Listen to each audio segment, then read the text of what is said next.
brought him from Pauambang in his small sailboat. For the coastwise, steamer did not stop at any little island of broken cliffs and coconut palms.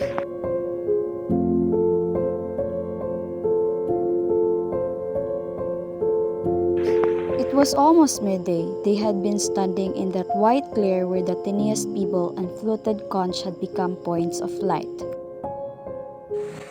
Don Eliodoro, who owned almost all the coconuts, the herb doctor, the village character. Welcome to the province of Anayat. How was your trip? It's fine, I prepared a room for you in my house. but I want to stay at Torang's house. Are you sure, Mr. Hitachi, that my house isn't comfortable as Mr. Elidoro's house? Fine, no problem. Okay. He chose instead Torong's home, a shaky hut near the sea. Was the sea rough and dangerous at times? He did not mind it. Was the place far from the church and the schoolhouse? The walk would do him good.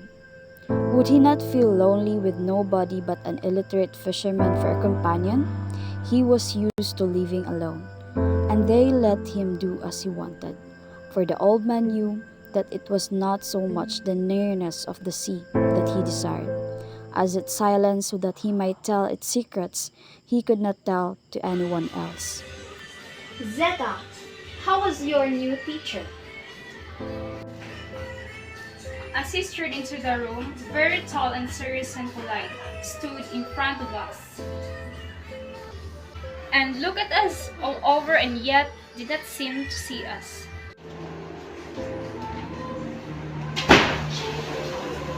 Good morning, class. Good morning, sir. Mr. Hitachi? He bowed as if we were his equals. He asked for the first of our names, and as he read of each one, we looked at him long. When he came to my name, Father, the most surprising thing happened. He started pronouncing it, and then he stopped as if he had forgotten something and just tired and stared at the paper in his hand. I heard my name repeated 3 times through his half-closed lips. Yes, sir, I'm Zeta. Zeta is not your name. It's just a pet name. My father has always called me that, sir. It can't be. Maybe it's Pasita or Luisa or... He kept looking at me. He was hurt, perhaps, that he should have such a stubborn people. But I am not really so, father. Yes, you are, my dear. But you must try to please him. He is a gentleman. He comes from the city. I was thinking. Private lessons? Perhaps if he won't ask too much. Don Eliodoro had his dreams, and she was his only daughter. Torong had his own story to tell in the barber shop that night, a story as vividly etched as the lone coconut palm in front of the shop that shot up straight into the darkness of the night, as vaguely disturbing as the secrets that the sea whispered into the night. He did not slip away. I am sure of it. When I came from the market, the stars were already out, and I saw that he had not touched the food that I had prepared. I asked him to eat, and he said he was not hungry. He sat by the window that faces the sea, and just looked out hour after hour. I woke at night and saw that he had not so much as changed his position. I thought once that he was asleep and came near, but he motioned me away. When I woke up and down to prepare the naps, he was still there. Maybe he was to go home already, and they looked up with concern. He is sick. Do you remember Father Fernando? He had a way of looking like that. It was space and just seeing nobody just before he died. Good morning, class. Good morning, Mr. Hitachi. Today, we will having a writing composition, the thing you love the most. I will read. and who think is the best. Every month, there was a letter that came for him, sometimes 2 or 3 large blue envelopes with a golden design in the upper left-hand corner, and addressed in broad, angular, sweeping handwriting. One time, Toron brought one of them to him in the classroom.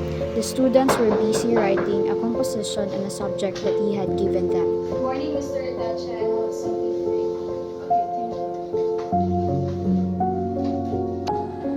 Okay, pass the paper. Zita was all aflutter when the students handed in their work, for he had promised that he would read aloud the best.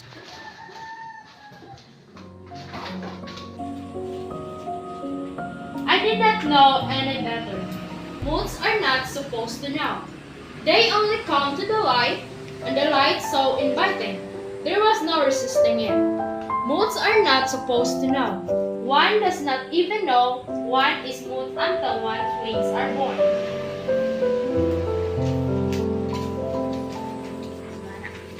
It was incomprehensible. No beginning, no end. It didn't have unity, coherence, and emphasis. Why did he choose that one? What did he see in it? And she worked so hard. She had wanted to please. She had written about the flowers that she loved most. Who could have written what he had written aloud? She did not know that any of her classmates could write so, use such words, sentences, use a blue paper to write her lessons on. But then, there was a little in Mr. Itachi that the young people there could understand. Even his words were so difficult, just like those dark and dismaying things that they came across in the readers, which took them hour after hour in the dictionary. She had learned like a good student to pick out the words she did not recognize, writing them down as she heard them, but it was a thankless task.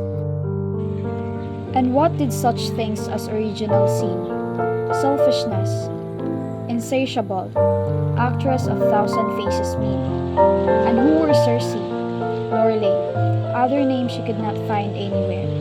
She meant to ask him someday when his eyes were kinder.